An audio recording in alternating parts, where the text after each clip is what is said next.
So on a scale of 1 to 10, I would actually give this movie a solid 6. I know that some of you will come from me and be like, Dimma, after all they did in this movie, after all the efforts, after everything, you're just giving them a 6. Yes, many of you people are like me, but I'm going to give you solid reasons why I'm rating this movie 6 over 10. Just watch to the end of this video and you'll find out why. I can taste I can taste Hi guys, welcome to my YouTube channel. My name is Dimma. If you're seeing my face for the first time, please, this beautiful face, hit the subscription button. Also turn on post notification bell so that you'll be the first to get alerts whenever I post a new video. Guys, so today by popular demand, I am doing a movie review of Blood Sisters. I mean, if I don't review this movie, who will? I know that other people have been reviewing the movie, but of course, I definitely have to come with my own. Better late than never, right? Yeah, so when many people talk about Blood Sisters, they think it's the old movie, the one that Genevieve and Ademola did. But no, this one actually features Nancy Sime and Dimma Okoje. So in this video, I'm going to be telling you the things that did not really work out well for me in the movie, things that really did not do it for me, and just a little bit about what did it for me in the movie. Where do I start from? First, when people do movie reviews or when people watch movies, they look out for different things. For some people, it's the camera, the video quality, the fashion, the glitz, the glam, and all of those things. Yes, all those things are very important too, but to me, watching a movie, I'm looking out for much more than that. I'm looking at their diction, their grammar, their spoken words, the sequence in which the scenes came out, like the logical sequence from one flow to another. Those are some of the things I look out for. And then I look out for attention to details. How well did everybody in the movie, especially the producer and the director, how did they pay attention to details? That's exactly what I want to see. So let me just give you a little background. Should I not? No, I'm not giving you a background. This movie was produced by Abudu. She's also the same producer of Chief Daddy 2 that many people said it was just a flop.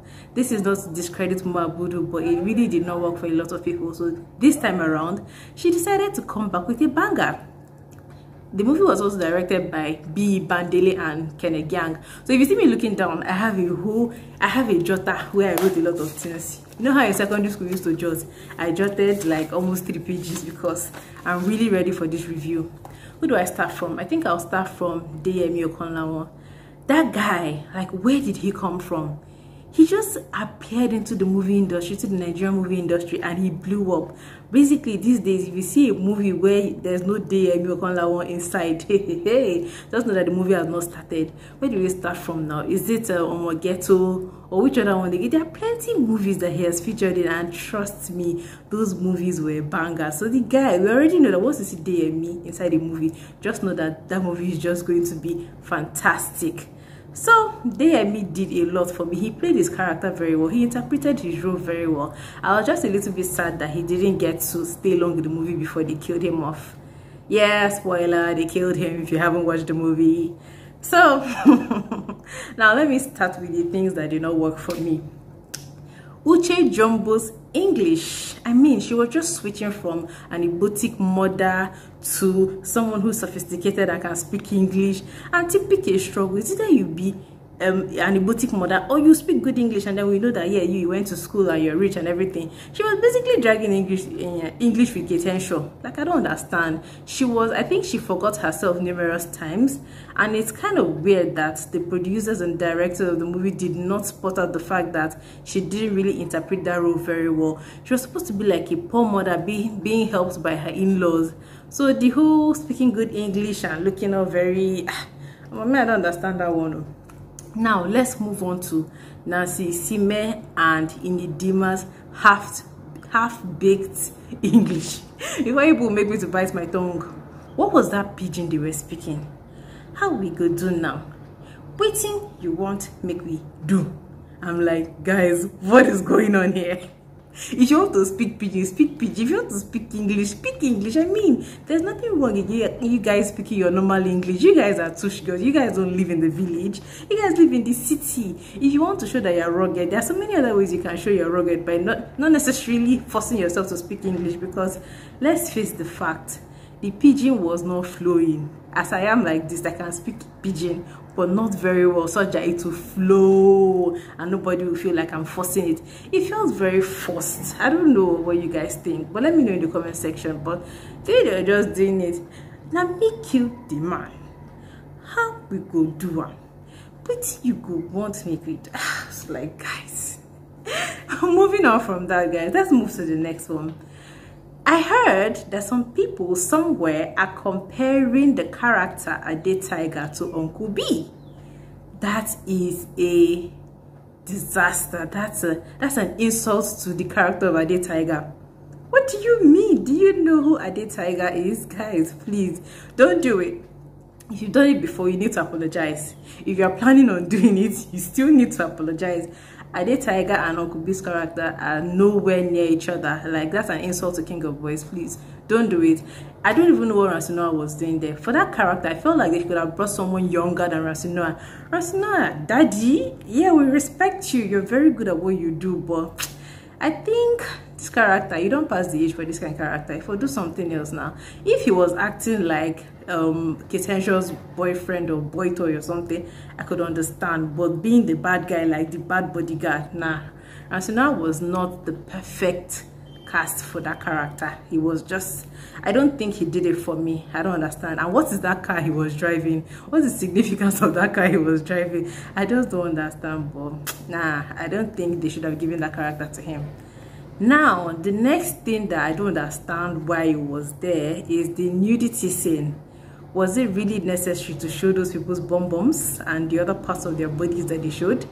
Like, what was the impact? What did it really show?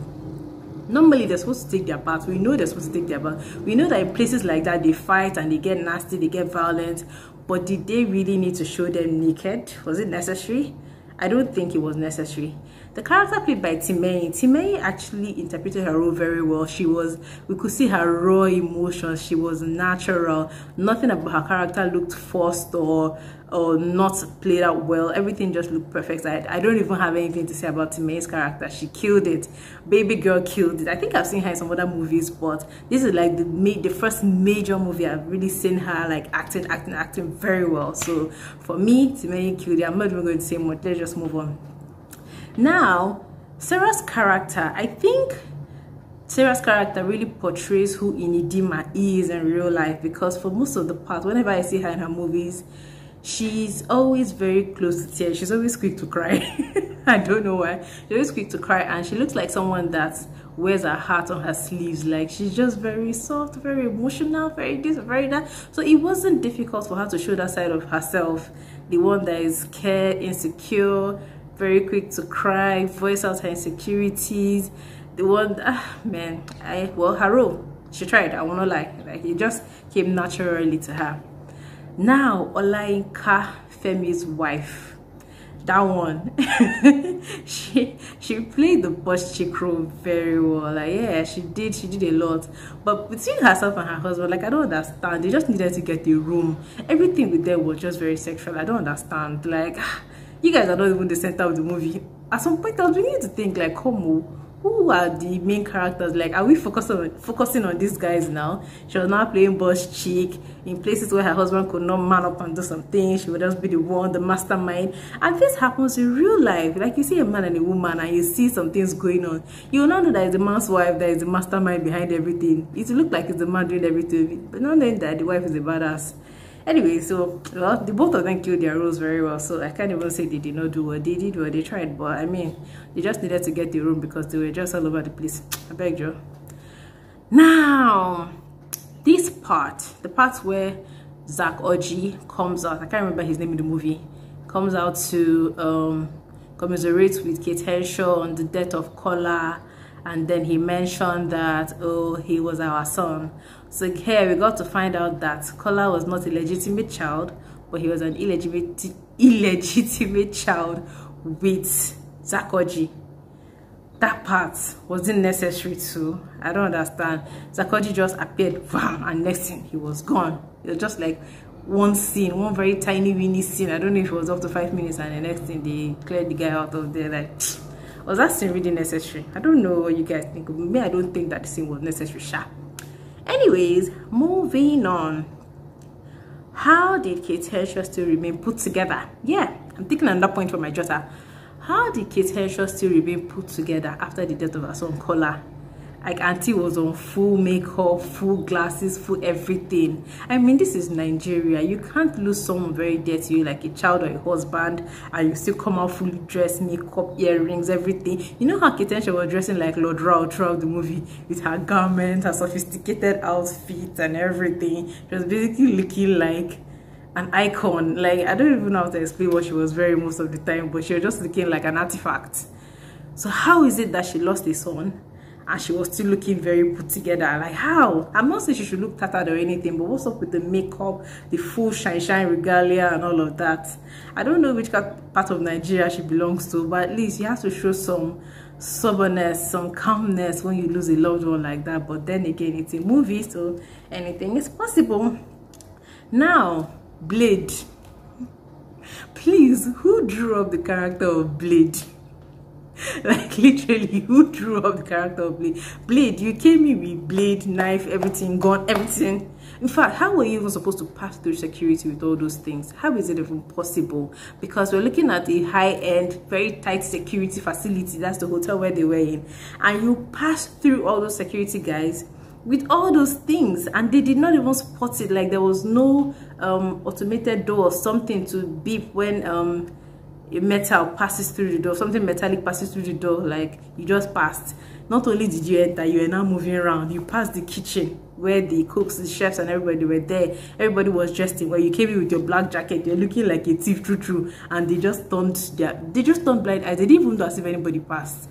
Like, who does that? Nobody even looked a bit suspicious of you, and immediately you gained access to the groom-to-be and started trying to kill him, and then they still beat you, they still overpowered you and sent you out.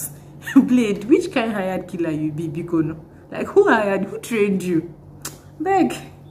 Blade's character was a joke, total joke, and that's all I have to say about that. And yeah, how come when he was trying for investigation, they could easily find his house? Which, don't let me get started on Blade. Blade is just an annoying character. Yes, moving on in my notes, people. I already talked about Uncle B's car. I don't know why that card was. The car was even more prominent than some characters in the movie. I don't understand why. Kenny's niceness. Kenny was, I think he's the ex-boyfriend of Dimma, and he was the one trying to stop the wedding on the wedding day, trying to get her to marry him, something like that. I think during the engagement party.